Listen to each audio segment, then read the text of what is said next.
Hello po, isang magandang umaga. Ako po pala uli ang inyong Kuya Manuel Larakas, ang inyong katambay na magsasaka. Sa kasalukuyan po ako po naandito sa aking pataniman. Naandito po ako sa aking plot 2. Ipakikita ko po sa inyo kung anong kakayanan ng traktura at i-describe ko sa inyo kung gaano kalalim at kung gaano kataas ang aking pinatrakturang ito. Ano po?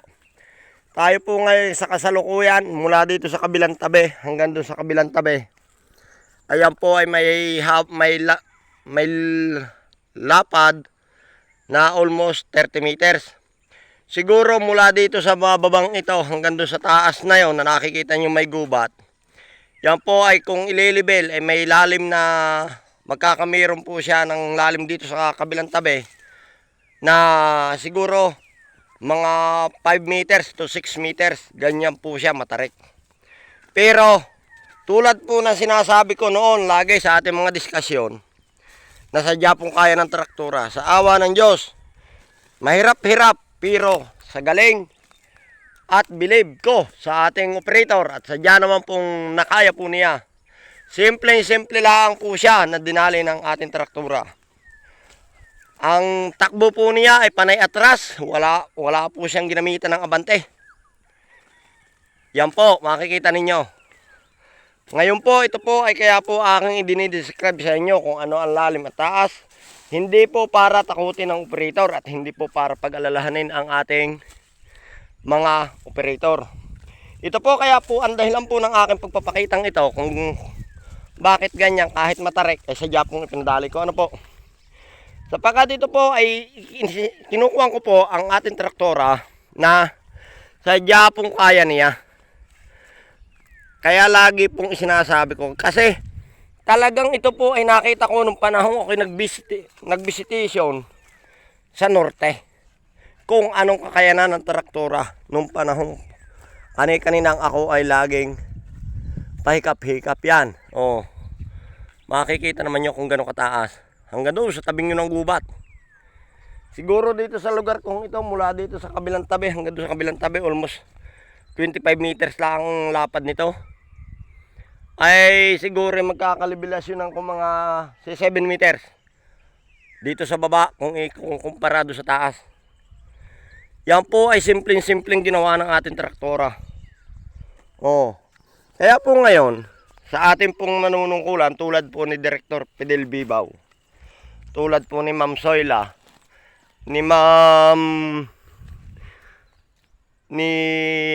Madam Benny. Ngayon po, amin pong ipinakikiusap na sana sa susunod at makapaghanda ng puhunan ang marami magsasaka dito sa atin, ay atin pong mapagbigyan uling mapahiram ng traktora. At sa ating pong chairman, si Chairman Dayo Digapa, ng Model Farm, ay kami po bilang po magsasaka ninyo ay kami po uli ay mapahiram nyo uli ang aming mga member ng ating pong traktora. Opo, sabi nga po ng iba, bakit daw kung ganon? Kasi kami po bilang mga baguhan na magtatanim at bilang baguhan na grupo, wala po kaming kakayanan pa na makakuha at makabili o makakuha ng ganyan mga equipment. Ngayon, sa tulong po ninyo, higit po namin papagyaman ang aming lupa, higit po namin papagyaman ang aming pong pagsasaka ng mais. Sapagkat ito po, sa pagkakaalam ko, almost 30% ang increase ng harvest nitong ating ito. Ngayon, ang maganda, minus pa ang gastos. Makakaminus kami sa chemical fertilizer. Makakaminus kami sa herbicide fertilizer. Herbicide. And then, makakaminus pa kami sa labor cost. Ngayon, sa bunga tayo magpunta sa harvest.